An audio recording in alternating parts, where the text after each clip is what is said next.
안녕하세요. 30 중반의 남자입니다. 저는 꽤 불행한 인생을 살았는데요. 성인이 된 후로는 그래도 남들처럼 평범하고 행복하게 살아가고 있었습니다. 그런데 역시나 저는 운이 좋지 않은지 불행한 일들이 겹쳐서 일어나네요. 저는 어렸을 적 기억 중에서 최초의 기억은 부모님이 싸우는 장면입니다. 술에 취한 아버지와 그런 아버지에게서 저희를 지키려 싸우는 어머니의 모습에 일주일에 서너 번은 그 어린 나이에 동생을 데리고 집 앞 놀이터에 가서 해가 지고 깜깜해지다 못해 자정이 넘는 시간까지 싸움이 멈추는 걸 기다렸습니다. 그때의 나이가 5살이었는데 저보다 1살 어린 동생은 밥도 제대로 못 먹고 놀이터에서 하염없이 집을 바라보며 어머니나 아버지가 집 밖으로 나가는 걸 확인하고 나서야 집으로 들어갔습니다. 그리고 그 작은 손으로 밥에다 물을 말아서 김치와 간장을 반찬 삼아 동생을 챙겨 먹였었던 기억이 있네요. 아버지는 매일 술을 마시고 일도 하러 가시지 않으셨어요. 그래서 어머니가 대신에 식당 일을 하시며 돈을 벌어 오셨어요. 어머니는 혹시나 집에 아버지와 저희가 하루 종일 함께 있다가 무슨 일이 벌어질까 걱정이 되셨는지 어느 순간부터는 저희를 데리고 식당에 출근하셨습니다. 식당 한켠에 놓인 작은 의자 2개에 저희는 점심부터 저녁까지 앉아 있었어요. 식당 사장님은 그래도 마음씨가 좋으신 분이었는지 저희를 잘 챙겨주셨습니다. 사탕이며 젤리를 처음 먹어본 것도 사장님이 주셨던 덕입니다. 밥도 기본 반찬들이었지만 그때는 그것도 감지덕지였었죠. 어머니를 따라다니면서 끼니도 매번 챙겨주시니 저희는 어머니를 따라 식당에 가는 것을 좋아했어요. 그럴수록 아버지에 대한 반감도 심해졌습니다. 무책임하게 행동하시는 아버지에 대해 불만도 많았어요.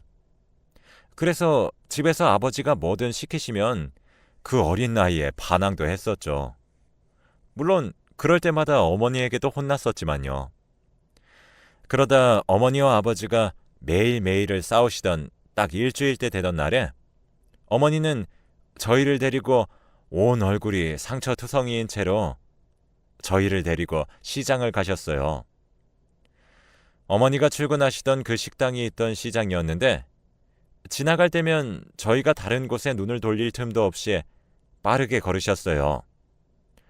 혹시나 다른 먹거리를 보고 먹고 싶어 할까 싶어 매번 동생을 챙겨서 자기 뒤만 따라오라고 하셨었는데 그날은 이상하게 식당으로 바로 출근하지 않으시고 시장 곳곳을 둘러보며 먹고 싶은 것들을 말해보라고 하시며 저희가 다 먹지도 못할 만큼 사주셨어요.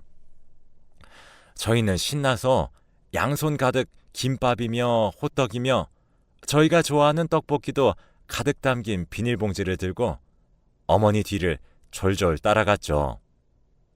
그런데 어머니는 식당으로 출근하시지 않고 저희를 데리고 다시 버스를 타셨어요.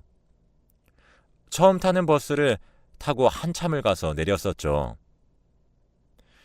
처음 보는 곳이어서 저와 동생은 여기가 어디냐며 어머니에게 물었지만 어머니는 시장에서 이것저것 사주실 때 보여주신 모습과는 완전히 다른 모습으로 묵묵부답인 채 저희를 쳐다도 보지 않으셨어요. 그리고 한참을 걸으셨습니다. 주위에 많던 사람들도 점점 사라지고 어머니가 걸음을 멈추었을 때는 사람이 아무도 지나다니지 않는 곳이었습니다. 저희는 여기서 뭐 하는 거냐고 물었지만 한참을 고민하시는 듯 걸음을 떼지 못하시던 어머니는 눈앞에 있던 다리 밑으로 저희를 데리고 가셨습니다. 그리고 저에게 동생 손을 놓지 말고 여기서 자기를 기다리라고 하셨어요. 금방 올 테니 배고프면 사준 김밥과 떡볶이를 꺼내 먹으라고 하셨죠. 그리고 어머니는 다리 위에서 어머니를 기다리는 누군가의 차를 타고 순식간에 자리를 떠나셨습니다. 저희는 어머니의 말대로 한참을 그곳에서 기다렸지만 어머니는 돌아오지 않으셨습니다. 추운 겨울날 저희는 온몸에 감각이 없어질 때까지 덜덜 떨며 있었고 엉엉 울며 엄마를 부르는 소리에 지나가던 노부부가 저희 소리를 듣고 다리 밑에 왔다가 발견하셨습니다. 그런데 저희가 엄마를 기다리겠다고 자리를 떠나지 않으려고 1시간을 넘게 자리에서 버티고 있었는데 저희가 지칠 때까지 설득하셔서 집으로 데려가셨어요. 처음에는 집이 어디냐, 이름이 뭐냐며 물어보셨지만 이미 한겨울에 찬바람을 맞으며 몇 시간을 울고 있었던 저는 충격을 많이 받았는지 저의 이름과 동생의 이름 말고는 생각해내지 못했습니다. 저는 엄마가 곧 돌아올 거라며 어머니가 떠난 상황만 계속 설명했습니다. 할머니는 그걸 듣고서 혀를 끌끌 차시면서 어린아이를 추운 겨울에 이렇게 버리고 가는 어미가 어딨냐며 천벌받을 거라고 하셨죠. 그 다음날 저희는 경찰서까지 가서 저희가 살던 곳을 알아내려 했지만 엄마를 따라 타던 버스만 기억할 뿐 정확히 저희 집이 어디였는지 설명하지 못해서 일단은 동생과 저는 노부부의 집에서 머물렀습니다. 일주일쯤 지나자 기억이 서서히 떠올라서 집을 찾아가 보았지만 이미 부모님은 집을 비우고 흔적을 모두 지우고 떠난 후였습니다. 저희는 그 이후로 고아원에 보내지게 되었어요. 동생은 내성적이라 적응도 어려워해서 매일 밤 저에게 와서 울면서 엄마가 보고 싶다며 중얼거리다 잠들었습니다. 그런 동생에게 100일만 지나면 엄마가 오실 거라고 달래주었어요.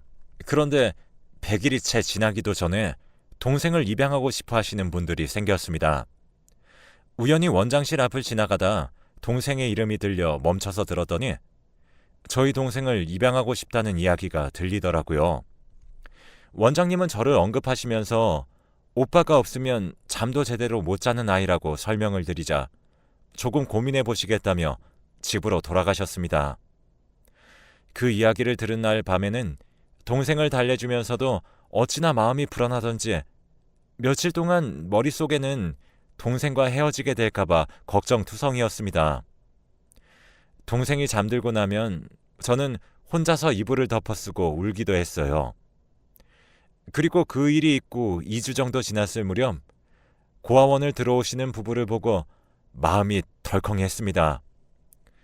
원장실로 들어가시는 걸 확인하고 저는 운동장에서 몰래 빠져나와 원장실 앞에서 귀를 바짝 대고 대화 소리를 들으려 귀를 기울였습니다. 한 명을 입양하시는 것만으로도 너무 감사한데 어려운 결정 해주셔서 감사합니다. 원장님의 말에 동생의 입양이 결정되었다는 것은 알 수 있었습니다. 하지만 어린 나이에 이미 저 혼자 남겨질까 불안했었는지 동생만 입양하겠다는 뜻으로 알아듣고서는 그만 울음을 터뜨렸죠. 제 울음소리에 안에서 원장님과 부부가 나와서는 저를 보고 왜 여기서 울고 있냐며 달래주었지만 저는 저도 데려가 달라며 이제 버림받기 싫다고 하며 그 부부의 앞을 막고 아주 대성통곡을 했었죠. 이름이 태성이니? 참 예쁘네. 그렇게 동생을 잘 돌봐준다는 이야기를 들었어. 동생도 너도 너무 예쁜 아이들이라서 우리 넷이서 함께 집으로 갈 거야. 그러니까 울음 그치고 같이 동생도 데리러 갈까? 부부 중에서 남자분이 저에게 다가와 안아주시면서 해주시는 말씀에 겨우 울음을 그치고 올려다보았습니다. 그러자 제 손을 따뜻하게 잡아주시면서 이제 집으로 가자고 하시는데 처음으로 느껴보는 따뜻한 어른의 사랑에 저는 처음으로 안정감을 느꼈어요. 나이는 원래 친부모님보다 훨씬 많아 보이셨지만 저에게는 그런 것이 상관할 바 아니었습니다. 태어나서 처음으로 가져보는 친절하고 따뜻한 부모님 덕분에 저와 동생은 엇나가지 않고 바르게 자랄 수 있었습니다. 물론 가끔씩 부모님께서 동생을 더 아끼신다는 걸 눈치로 알 수 있었습니다. 부모님이 동생을 입양하시려던 이유가 딸이 병으로 죽고 그리워하고 있었는데 제 동생이 그 딸과 너무 닮아서 운명이라고 생각하고 입양하셨다는 걸 들었거든요. 그 이야기를 들은 후로는 부모님에게 감사한 마음과 더 잘해야 한다는 생각이 늘 한구석에 있었던 것 같네요. 그래서 부족함 없이 저에게 베푸실 때마다 부모님에게 보답하겠다는 마음으로 공부도 열심히 하고 더 자랑스러운 자식이 되려고 노력한 덕분에 저는 변호사가 되었고 동생도 어린 나이부터 자기 사업을 시작해서 꽤 잘 나가는 사장님이 되었어요. 그런 모습을 보시고 부모님도 흐뭇해 하셨죠. 그런데 저희를 입양하실 때부터 나이가 있으셨던지라 저희가 다 자랐을 때는 이미 너무 늙으셨었습니다. 제가 사귀던 여자친구와 결혼을 하려고 준비할 때쯤 아버지는 폐렴으로 돌아가시고 어머니도 제가 결혼한 지 1년이 지났을 때쯤 잠자듯이 돌아가셨습니다. 갑작스러운 어머니의 죽음에 갈피를 못 잡던 저에게 아내가 참 많은 힘이 되어 주었습니다. 동생도 너무 힘들어해서 저와 동생까지 아내가 참 많이 보듬어 주었었죠. 부모님은 돌아가시며 아버지와 어머니는 동생에게 사업을 하려면 돈이 필요할 테니 대부분의 재산을 동생에게 물려주시겠다는 유언을 남기셨습니다. 저도 거기에 전혀 불만이 없었어요. 애초에 동생만 입양하려던 부모님이 저까지 입양해 주신 것은 동생이 저에게 의지해서였으니까요. 그 재산은 애초에 제 몫이 아니었다고 생각합니다. 동생은 물려받은 재산으로 사업을 더 크게 키워나갔습니다. 저는 그런 동생에게 만나는 사람이 없냐고 물어보았지만 아무래도 어렸을 적에 친부모님이 했던 행동들이 기억에 남는지 자기는 지금의 양부모님 덕에 좋은 환경에서 자라서 부족함 없이 배우고 자랄 수 있었지만 친부모님의 무책임함이 자기에게도 있으면 어떡하냐며 가정을 이뤘을 때 자기도 친부모님처럼 행동할까봐 두렵다고 하더라고요. 그래서 연애는 하겠지만 결혼은 생각해 본 적 없다고 했습니다. 그런 동생을 보면 마음이 짠하면서 결혼을 해서 기댈 수 있는 사람이 있으면 동생도 긴장을 풀고 비로소 행복한 삶을 살 수 있을 것 같다는 생각은 했지만 그럴 생각이 전혀 없다는 말에 안타까운 마음이 들었습니다. 하지만 동생의 의견을 존중해서 그 마음을 밖으로 표현하지는 못하고 아내에게 푸념을 늘어놓았었죠. 아내는 그런 저를 달래며 걱정하지 말라고 했습니다. 아가씨도 나이가 몇인데 다 자기만의 생각이 있어서 그런 결정을 내린 걸 거야. 능력도 있고 외모도 빠지지 않는데 결혼에 목맬 필요는 없지. 혼자서 잘해 나갈 거야. 그리고 이제 당신도 나도 같이 아가씨를 챙길 거니까 오히려 당신은 당신 걱정부터 먼저 해. 아가씨는 내가 더 챙길게.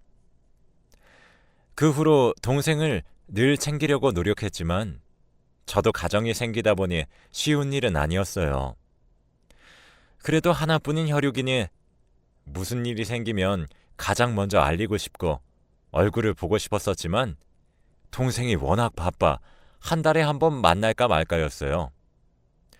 그렇게 2년이 지나고 어느 날 동생이 자기도 결혼하고 싶은 사람이 생겼다며 오빠에게 꼭 소개해주고 싶다고 저를 만나러 오겠다고 했습니다. 그 소식을 듣고 나서부터는 벌써부터 마음이 붕 떠서 시간이 언제 가나 달력만 바라보고 있었습니다. 그리고 동생과 만나기로 한 그날 저녁에 퇴근도 일찍 하고 오랜만에 만나는 동생에게 줄 선물까지 사서 만나기로 한 식당에서 기다렸어요. 그런데 한참이 지나도 동생이 오지 않아서 전화를 해보려던 찰나에 동생에게서 먼저 전화가 걸려왔습니다. 받아보니 동생이 아닌 남자의 목소리였어요. 어리둥절해서 누구냐고 물어보기도 전에 병원인데 동생이 지금 교통사고가 나서 응급 상황이라며 최대한 빨리 병원으로 와달라고 하더라고요. 그 말을 듣고 어떻게 병원을 갔는지도 기억이 안 날 정도로 정신없이 병원으로 차를 몰았습니다. 병원에 도착해서 동생을 찾았는데 안내받은 쪽을 보니 이미 하얀 천을 머리끝까지 뒤집어 쓴 동생이 있었습니다. 저는 동생을 끌어안고 오열을 했어요. 의사의 말로는 제가 도착할 때까지는 최대한 노력하고 있었지만 이미 응급실을 들어올 때부터 살 가망이 희박했다고 하더라고요. 제 동생의 시신 옆에는 동생과 결혼하기로 한 남자도 함께 세상을 떠났었습니다. 그 남자분의 부모님도 오셔서 울며 불며 실신까지 하셨어요. 함께 저를 만나러 오다가 음주운전으로 역주행하는 차와 사고가 나서 차 앞이 완전히 찌그러졌더라고요. 그걸 보니 모든 게 제 탓인 것만 같아 숨을 쉴 수 없었습니다. 아무것도 하지 못하고 울며 스스로를 탓하기만 하는 저 대신 아내가 동생의 장례를 맡아 진행해 주었습니다. 장례가 진행되는 이틀 내내 정신을 놓고 눈물만 흘리다 셋째 날 겨우 마음을 다잡고 아침 일찍 동생의 발인을 위해 움직이고 있었습니다. 이제 장례도 막바지여서 조문객들도 거의 없었고 장모님과 장인어른 그리고 아내를 제외하고는 아무도 없어 아주 조용했었죠. 그런데 누군가 오열을 하며 저희 빈소로 들어왔습니다. 우리 딸이라며 울면서 달려들어오는 소리를 듣고 얼굴을 확인하니 어렸을 적 저희를 그 추운 겨울날 버리고 자취를 감춘 생모였습니다. 저와 눈이 마주치자 저에게 달려들며 저 때문에 동생이 죽은 거라며 동생도 제대로 안 챙기고 뭐 했냐면서 저를 마구 때리더라고요. 저도 화가 나서 여기가 어디라고 온 거냐며 우리가 그렇게 찾을 때는 그렇게 안 나타나더니 지금 죽고 나니까 나타나는 이유가 뭐냐며 몰아붙였습니다. 저와 동생은 다 자라고 난 후에 양부모님의 권유로 친부모님을 찾기 위해 여기저기 광고도 하고 사람을 써서 찾아보기도 했지만 어찌나 꽁꽁 숨었는지 나타나지도 않았었습니다. 그래서 동생과 저는 이제 저희에게 부모님은 양부모님 뿐이라고 생각하고 살자고 서로 다짐하고 살았었죠. 내가 안 나타나고 싶어서 그런 줄 아니? 다 사정이 있어서 못 나타난 거야. 그래도 너희들 그동안 돈 많은 양부모 밑에서 잘 자랐다는 소식은 들었다. 우리 밑에서 그렇게 가난에 허덕이면서 사는 것보단 그게 나았을 거야. 당신은 그 추운 겨울날 그 어린 애들을 거기다 버려놓고 남자랑 도망갔으면서 거기에 대한 일말의 양심의 가책도 없어? 최소한 고아원에다 버려놓고 가던지 사람도 잘 안 오는 길거리에다가 버려놓고 가면 얼어 죽으란 소리랑 다를 게 뭐야? 이제 와서 엄마라고 하지 마세요. 저희 어머니 이미 돌아가셨습니다. 얼른 여기서 나가세요. 동생 마지막 가는 길은 조용히 잘 보내주고 싶으니까.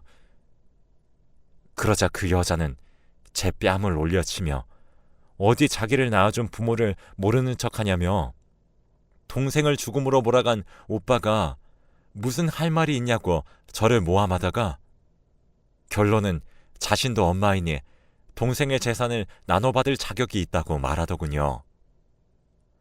그 말을 듣고 제가 불같이 화를 내렸는데 이번에는 아내가 더 빨랐습니다.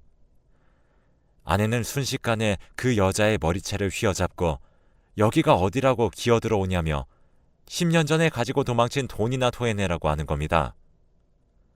장모님은 경찰에 연락해 여기에 사기꾼이 있으니 얼른 잡아가라고 하셨어요.